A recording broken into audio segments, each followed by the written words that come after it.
So I'm just going to talk through my poster, what I did and how I did it. So first of all, I went into Photoshop and I added in the base image, which was this black and white one that you can see here. And then the first thing I did was blacked out his eyes using the paintbrush tool in black on Photoshop. And I zoomed in really far so that I could get it really precise and to the exact shape of his actual eye, so that it would look polished and professional. I chose to also do this on his nose and his mouth to create the image of almost like a skeleton with lots of cavities in the face, and to also suggest that he is kind of soulless, as he is obviously possessed. So I actually photoshopped in the music box, because when I took this image we didn't have the music box with us, and so I took a picture of the music box and I just added it in, and I added a shadow and smoothed the edges just to make it look like it was really there. I also chose not to put this in black and white because I wanted it to stand out a little bit, and although it's not too bright, it still has some colour to it. You can see that there's like a light brown to it, which makes it stand out from the rest of the poster, along with the title, which are the most important parts. I used this image of smoke coming from the music box area to his mouth to show that something is coming from the music box and possessing him from that, which just gives a little bit about the plot, but not too much that it's going to give anything away to the audience. So then I added in my title, and I chose to do this in the font called Nightmare, which I had tried on one of my draft posters and everybody said they liked. I like it because it looks quite gothic, and a lot of the horror related fonts that I found were quite bloody, and like they had like drips of blood, and I didn't think that this was appropriate for my horror film, because I think that would be more appropriate for slasher horror films or where there is a serial killer, whereas with this one it's more gothic than bloody and comic, I'd say. So I chose to go for this one. I did it in red, and a technique that I've done with all of my 3 products when I use this font is or any fonts, I do 2 layers of it and then I put one over the other, so it looks like it pops more from the page, and it kind of makes it look a bit embossed and gives it a shadow as well. So I used a grey one underneath and then the bright red on top, and I also added some shadow to that just to make it pop as much as I could. I knew I wanted this colour. I didn't want a bright red again because I thought that's more for like slasher films or comedy horror, and so I used this deep red.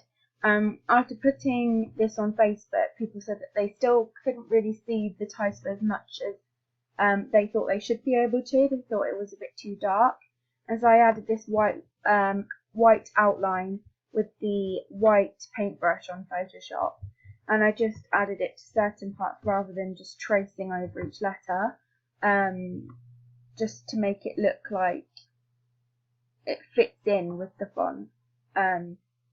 So then what I did was I added in my billing block at the bottom, and I filled this in with all of the appropriate information. So it says Haunted Entertainment, which is my my production company, presents Melody, and then it's got some stuff about the cast. It's got written by Emily Rose, and I actually put my friend's name on here, Natasha Preto. She would be playing the friend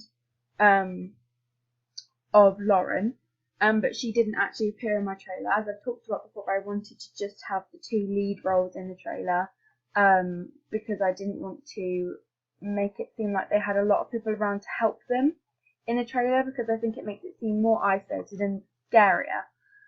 But I obviously put her name on the poster in the credits because she would actually be in the real film. So cinematography by Emily Rose, and then it's just got all of the things like directing. It's got artists of the music that I used at different points of the trailer, and that would actually be used in the film. Directed by, edited by, and then filmed on location. And I chose to do this in the same shade of red that I used for the title. I thought about doing it in white, but it wouldn't have stood out as much as I thought it should have. People said when I put this on Facebook that they couldn't really read it, but I think that's typical of Building Blocks because of the narrow font. You can't ever really read them that clearly, and they're not put there to be read from a distance, like the title, the tagline, or the release date is. It's just there to kind of like for just to show who's in it, who made it, and just to kind of give people the credit that they need. I also put this on the bottom, which is like a little ratings box, which says it's a 15, because I think that this should be on a poster, because if somebody's walking along and they see it, and they're under 15, they know that they can't go and see it, or if they're 15 or 16, they know that they can go and see it, as opposed to an 18 rated film, which they wouldn't be able to see. And so this would attract people that are of that age that know they can go and see it rather than an 18. So I've also got this at the bottom, which is the website, which is www.melodymovie.com, and I put this in grey, the same as I did with the tagline, because then it stands out from the red, makes it look different, and I think it's quite important to have the website on there because then people can go and see it, they can learn more about the film, they can see the trailer on the website, they can book tickets, find out about the cast. If the cast of this film were in another film they like, that would attract them to go and see this one. Entice them to go and see this one. And all of this, I added a shadow behind it just to make it pop up from the flat image, if that makes sense. I've also got the tagline at the top, "He's not himself, so who is he?" which I did using a grey font, which matches this one, as I said. And I used this in another gothic font. I didn't want to use any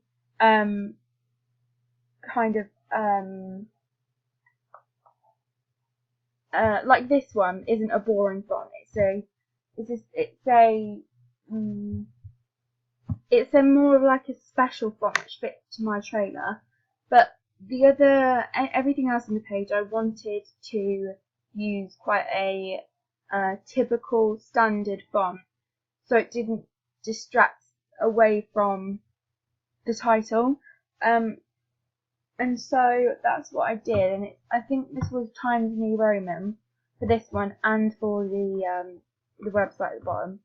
And this has just got my release date, and I think that this pops quite a lot, even though it's smaller than the title, and so you'd think it wouldn't pop, and it's grey on a grey background.